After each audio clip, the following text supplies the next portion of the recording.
let down and, gave up offensive rebounding opportunities. We weren't playing as hard.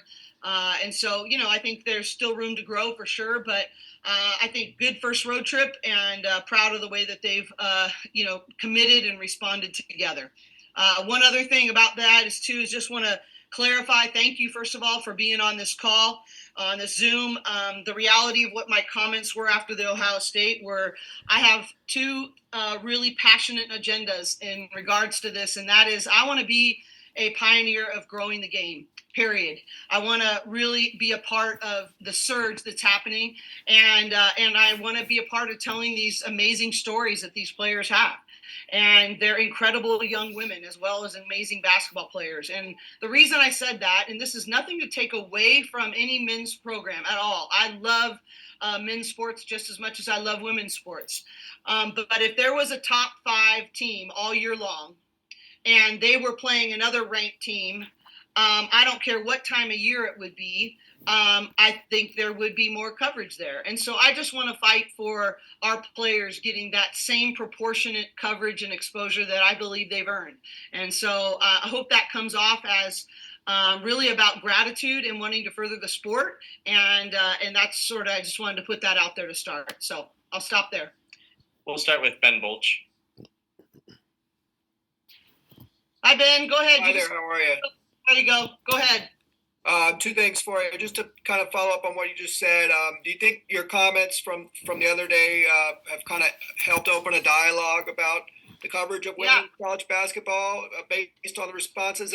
And then what do you think is the solution, right? Because we're in a shrinking media landscape with fewer reporters and resources for traveling, and at the LA Times we don't even cover the Clippers right now. So what kind of do you see as a solution?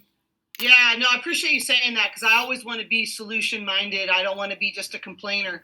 I think that, the reality for us is that I really want us to be a team that makes ourselves available, that gives good stories to tell. I think the solution is that we need to use creative things like this. If you can't travel, let's be proactive to make sure we have a Zoom and we make sure that we find coverage in that way. I think there needs to be access for non-traditional media outlets, as long as you're going in the right, from the right reasons. And you're really a part of wanting to tell the stories of these women. I think the days of limiting it to just traditional media outlets, I think, are over if we want to continue to, because of the things you just mentioned, Ben, that there are so many squeezes on those traditional media outlets. I think we can't limit ourselves to what's worked in the past or how we've done things in the past. I think we have to open up our minds and look for non-traditional ways to tell these stories, because I do understand the pinch from a lot of different directions. We got Kari Jones Jr. Go ahead, Kari. Hey, what's going on, Coach? I just want to say I appreciate your comments. We're all major supporters of UCLA women's basketball and women's sports in general. I do want to ask you, though, are you aware that, a lot of these outlets, as far as like paying and things of that nature, we're covering multiple teams and things of that nature. We cover multiple teams to supplement the income. Is that something that you all are aware of?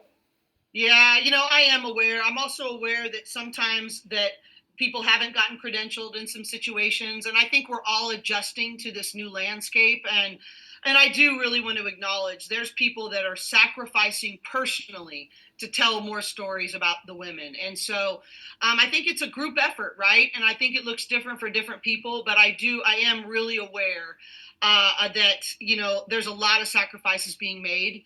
And I want to be appreciative of that. And at the same time, push for what I think our players have earned and deserved. I've got Mike Regalado. Go ahead, Mike. Hey, Coach, how you doing? First off, hang on, I think I have to unmute.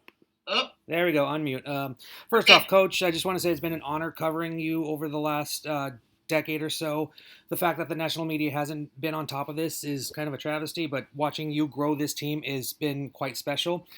With that in mind, about a month ago, you said that this team was further along than you expected. Now that players have developed into their roles, Sienna's back, or she's starting with the team, and things are going, pretty well for you guys. What are your thoughts on the team? Mike. Sorry, can you hear me now? What are your thoughts on where this team is now? I got you now. What are your thoughts on where this team is now?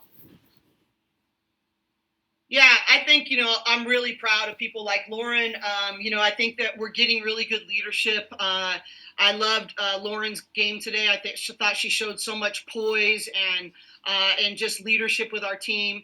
I think that's the part that's, I think, allowed us to gel. I think when I said that about a month ago, I think, having Gianna work into the alignment, the lineup, as well as Charlize Ledger-Walker, I think that has been more smooth and quicker than I thought. Really being blunt, I still think we need to grow in our consistency of aggression and defense. So I think we made strides. I told the team in the locker room, I think we're making strides. I think we had more consistent possessions today, but I still think we have room to grow in that. So those are the big areas of emphasis for me, is our consistent level of aggression and playing really, really hard, and then really having us play consistent defense and doing our jobs with great consistency, because we have enough maturity and knowledge to do that a little bit better. We got Benjamin Royer up next. Hi, Ben. Good afternoon, Lauren and Coach Close. One question for both of you, kind of on the same theme. We've talked a lot about rebounding this season. For you, Coach, what do you need to see in practice regards to rebounding so that the emphasis does show up in the games? And then for Lauren, being a big on this team, what focus do you think you need to take in rebounding, especially with USC coming up on the weekend? You go first. Yeah, I think one thing that we talk about a lot in practice is just like reading people's shots and how the rebounds are going to fall. So if you have shooters who are taking shots, just reading that they're going to probably be long rebounds. But this is something that we work on pretty much every single day in practice. We have scout guys who, don't take it easy on us every single day. So just making sure that we're getting a hand on it, that, we're not just focusing on, two-hand shoving people, that we're actually getting a handout so we can get those rebounds. But just continuing to crash as well consistently, I think that's something that we need to work on. So, for me and just what I want to see in general is there's something that just about the dog in you. You need to be a great rebounder. There just is a level of fight that you want to see, that you got to want it more than that other person, whether it's defensively or offensively. I just believe that rebounding is partly basketball IQ, exactly what Lauren said about, knowing what kind of rebounder you need to be. Do you need a wedge rebound? Do you need an out of area rebound? Do you need to fire out and hit and go pursue the ball? Every person's a little different and situations are different. I think you have to apply your IQ of the game. But there's also just a part of it is want to. I want that ball. It is more important to me than it is to you. And that's what I'm trying to draw out of our team on a really consistent basis. And before we get the next question, maybe do your questions for Lauren, and then I'll stay a little bit longer so she can go jump in the shower. We catch this flight. All right. Jack Hazlitt, you got one for Lauren? Yeah. Hey, Lauren. I was wondering, kind of now that you guys are kind of getting into the thick of conference play and you're on this road trip, just the way that you guys have a lot of talented freshmen on the team, and how do you think that is sort of like a challenge for them to sort of get into this conference play, and how do you feel like they've responded on this road trip, and how do you kind of see the freshmen around you developing? Yeah, no, I'm really proud of them. Like you said, all three of them are just very, very talented. Obviously, these road trips aren't easy. You're traveling, you're away from home, you're really tired. But I think they've done a really amazing job of adjusting and just making the most out of it. And, they just keep progressing throughout the season. I'm just so excited to see, how they play in the future. But, yeah, I think that they're just going to continue to progress throughout this conference. And, I think speaking obviously I'm sister, so but just trying to make sure that she stays confident throughout her, come back from her injury. So just really proud of her. And, as Crizzy comes back and Lennon, obviously, they've just been doing a really good job. So just super proud of the three of them. They're amazing. Sue, do I have one for Lauren from you? Yep. Sue, you there? I think you're muted. Oh, all right. Let's go to Ben. Ben, go ahead for your questions with Lauren. Hi, Lauren. Two quick things for you. on a fun note, what's it like seeing Sienna grow and develop in real time, being on the court with her? She had some great moves today. And then also, I want to get your thoughts on kind of the coverage question of, the other day when it was a top 20 matchup and you didn't really have, people there covering and asking questions. What's that been like for you as a player? Yeah, well, first for Sienna, I mean, I think I'm just really proud of her. I talk to Coach T about it all the time. Just to see her playing is like I'm looking at it as like my little sister playing out there, not my teammate. So it's just really cool for me to see her journey and how much she's excelled. And today, first half she was feeling not as confident, and she's like, I just feel like I don't know how to play basketball. And I'm like, yes, you do. You've been playing for 19 years. You got it. Like you're fine. So she's just amazing, and she's just going to continue to be confident and just get better and better, and just adjust to college basketball. But yeah, as far as coverage, I think that kind of like what Coach Corey said. I mean, you have two really amazing teams, and I don't think that's something that should hopefully ever happen again. So just continuing to grow the game in any way that we can, and to make sure that we speak out on situations like that. But obviously, I have a lot of respect for Coach Corey and what she had to say about it. So. Okay, we'll go to Kari Jones, and I know Mike's having some trouble with the hand raising, so Mike after Kari.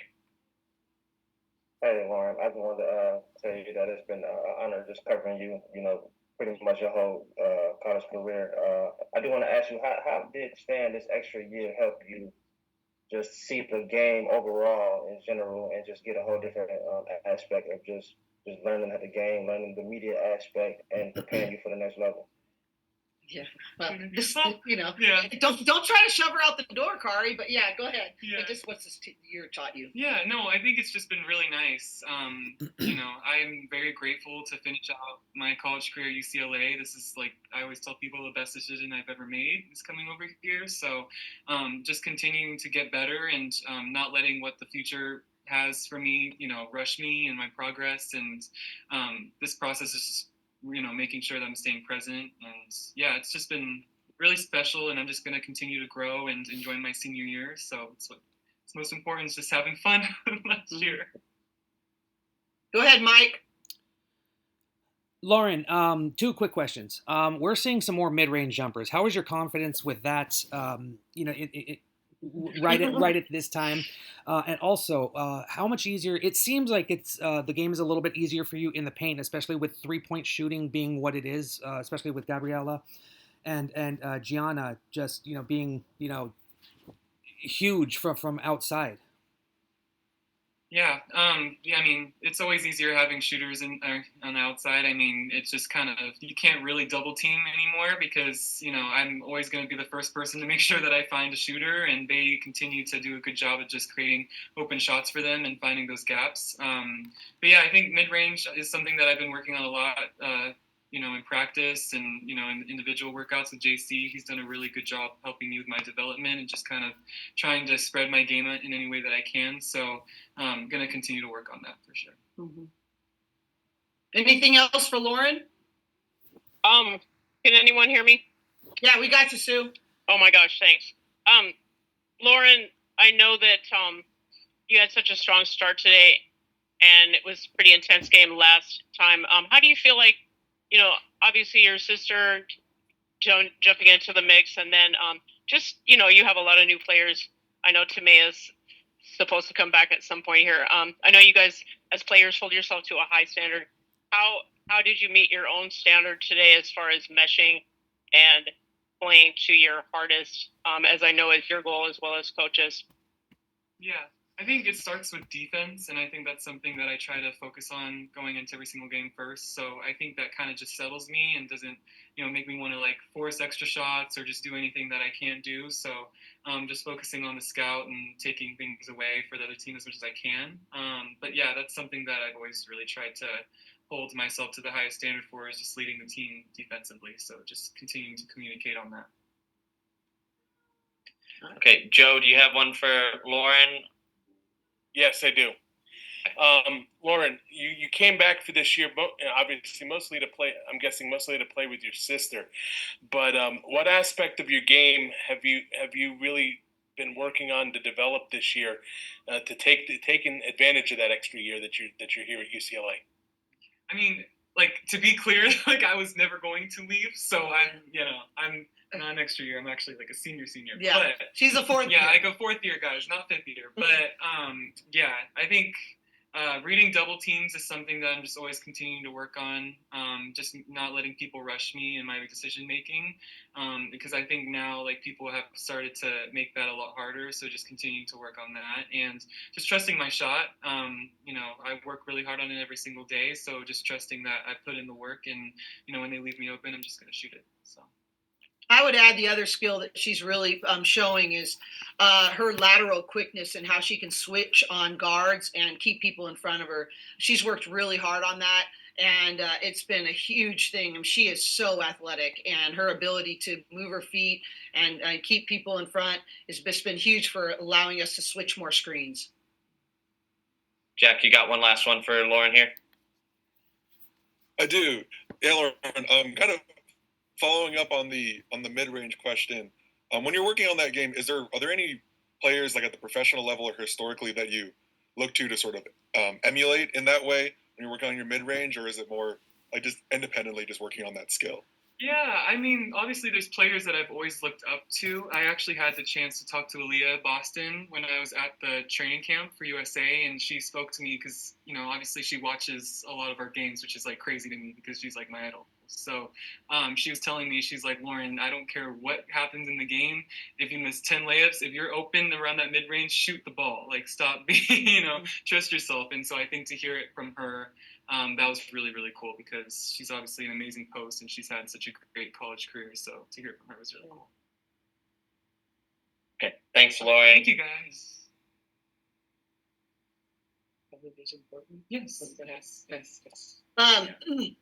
You want me here? No, you're good. Okay, You're good. Thank you. You're fine. I just asked Lauren's permission to tell this story, but and this really speaks to what you were talking about, Ben. And this is just real life. We had so many kids here that came, and I was telling the team I'm really proud of them because there's a lot of people who came to this game not to just support Penn State, which they deserve it, but also because they wanted to see this team, UCLA. And there was this line of kids who wanted autographs.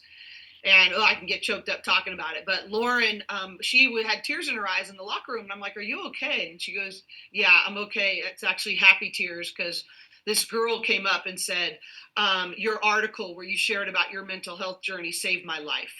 And I wouldn't be here without that article. You saved my life. And Lauren just was so deeply affected by that.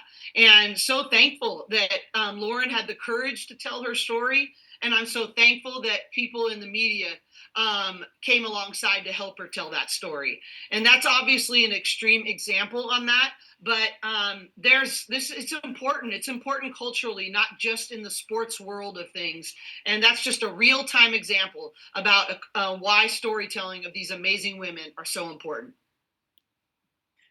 Benjamin, we got you next. Coach, you've already talked about this earlier this year, but it was quite earlier. But now you get to face off against her. London Jones coming to town on Saturday. Is it fun to coach against your former players? I know there's a little bit probably in you that's like, man, sometimes you wish they were still on your team. But from your perspective as a coach, are you looking forward to that matchup because of that added part of it? Well, I mean, honestly, it's not my favorite because I just love the kid. She's a phenomenal player. Great person. We did not leave on bad terms. We didn't have alignment on what she needed her senior year, and so I support her 100%. And I want her to do well every game except the 2 we play them, or maybe 3, depending. And it's not my favorite, but I think more than that is it's a really important game, and we want to. It's going to be an amazing atmosphere. And, I wish London nothing but the best. And, it's going to be weird. It will, to see her in that. In fact, Tony was scouting because it's his scout. And one of our players was just looking over his shoulder and she said, "Oh, are you working on the scout?" And he said, "Yeah." He goes, "Just so weird to see London in a USC jersey, but, it's just going to be ball, right? It's going to be both teams really want to win. And we'll get back to being London supporter after the game. Jack, go ahead. Hey, Coach. I want to ask you about the freshmen as well. I mean, we've talked a lot about like the impact the freshmen have had. How have you seen them sort of take in this road trip, this conference environment, and how have you seen them kind of respond to this as the kind of hardship of the games ramps up throughout the season? You know, Lauren said it best. They all three bring something so important to the team, and I think Lena's going to be. You know, she's someone I didn't play her as much, and Sienna even against Ohio State because of the style of the game. But I think down the stretch, they're just going to be really dependent upon on different ways. But I've really made a big deal about our team about. You just got to be a star in your role. You have to be dependent upon no matter what is needed. You never know what's going to happen. If you had told me, Sienna was going to get hurt, that created opportunities for Amanda, for instance, and she was able to step up. I don't care if it's a freshman or not. Just be ready to do whatever the team needs that day. And it's hard. I mean, Tony watched film with Sienna yesterday, and today Tasha watched film with Lena, and they're both, it's hard as a freshman. They are like, I've never played this role before. So I'm not going to tell you it's been easy. It hasn't to join a team with this much experience and still make significant contributions. But I'm really proud of all three of them. And I think, we really need them. I'm excited about what they're going to give to us this year, let alone the building blocks that they're going to be in the future. Kari, you're up. For sure. Thank you, guys. And I just want to clarify is Kahari as well. I do want to ask you, Corey, what you just said about Sienna. Is she in a space where she's like finding herself all over again? And is that something that she's understanding? Like, coming from being a top talent coming out of high school, but then now Sure. you here got a really completely new identity. Is that something that's where she at right now? And is it because is it confusing to her? No, it's not confusing. She is one of the smartest players on our team, honestly. But she's just getting reps, right? And she's, not been cleared very long. And so I do think it's like relearning things at a different pace, with different urgency, with different intensity. There's just it's a brand new level you have to go to. And so sometimes you got to fail a little bit. You got to struggle a little bit to find gears inside of yourself that maybe you didn't even know you had. I was really proud of Sienna's offensively in the second half, for instance, today. And she's such a talented player on both sides of the ball. And I think I've been most impressed with how she's been forced to guard perimeter players and the way she sat down and moved her feet, the way she's learned the schemes. She's going to be a big time dominant player here at UCLA that we're going to talk about for a really long time. And sorry, Kahari, did I say that right that time? Yeah, definitely. Okay, I definitely want to give the respect to say that right, so I apologize. Who's got next? I got one from Mike Regalado, and then we'll go to Sue. Okay. Hey, Coach, last one. A stat that's kind of under the radar. Charlize, 9 assists and 0 turnovers. She's already the 12th best in the nation. How much stress does that take off your shoulders knowing that you have a player that can take care of the ball like that? Well, you look at, she had those 9 assists, 0 turnovers, and then Kiki had what I think was 6 to 1. When your two lead guards are that way, it's really unbelievable. But, Charlize is that's why I'm getting so many calls from the WNBA. Her ability to feel the game and, set other people up to be better, more efficient. I think we had, how many assists did we have today? We had 27 assists on, I think 36 field goals. That's pretty darn good, and Charlize Sledger-Walker deserves a lot of that credit. Her feel of the game, her understanding of what's needed, who's hot, who needs a touch, how the defense is playing. She has a gift, and I'm really, really fortunate to have two great lead guards that complement each other so well. Sue, go ahead. Yeah. Hey, Corey. How does a road trip like this prepare you for such an important matchup on Saturday? And what did you learn about the team this road trip that's going to help you guys? Well, I think, it's especially the freshman's first opportunity, but it's also Charlize's and Gianna's first opportunity in the Big Ten. So just trying to get a rhythm of what that's going to be like. If you were to ask me, though, honestly, I'm a little bit jealous. They had one game this week leading up to USC did. We had another game and have to fly back a whole lot further. So, I guess you just take the cards that you're dealt and make the most of them. But the reality is I want to say thank you to our administration that, we're flying back on a big plane, that our players are going to be able to rest because we're going to be able to take the day off tomorrow and on one game prep, be ready to go. But I think, more so than anything tactical, it's about, team bonding. It's about, understanding how to control the things that you can control, because there's a lot on the road that's out of your control. So I think it's those kinds of mental toughness and team connection things that really serve us well down the stretch. Joe, go ahead. Yeah, Coach. Going back to the freshmen for a second. In today's game, Christina scored 5 points in limited minutes, matching her season total so far in the first 9 games. What did you see from her in today's game that really stood out? Well, I think she's just getting more and more confident. She said, she's just now starting to feel comfortable when she gets those opportunities. And she said the game was just so fast at the beginning when she would come in. And so I think it's just slowing down, and she's learning who she is and what she can feel confident doing. But one of my favorite things about Crizzy is that when you watch her score, to watch the bench, and they're so excited for her because of her character, because of who she is. Like, she cooks for the team all the time. She's got this genuine spirit about her. She's an elite teammate. She makes all the hustle plays in practice. She's willing to play whatever role for our team to get better. And so when I see that, it's like the biggest compliment to Crizzy's character when I watch her teammates respond to her success. And we're just really lucky to have Crizzy in our program. Okay, I think that'll do it. All right, thank you guys so much for doing that, and I really do appreciate you guys, even when I'm on my soapbox for more. Thanks, everybody. Recording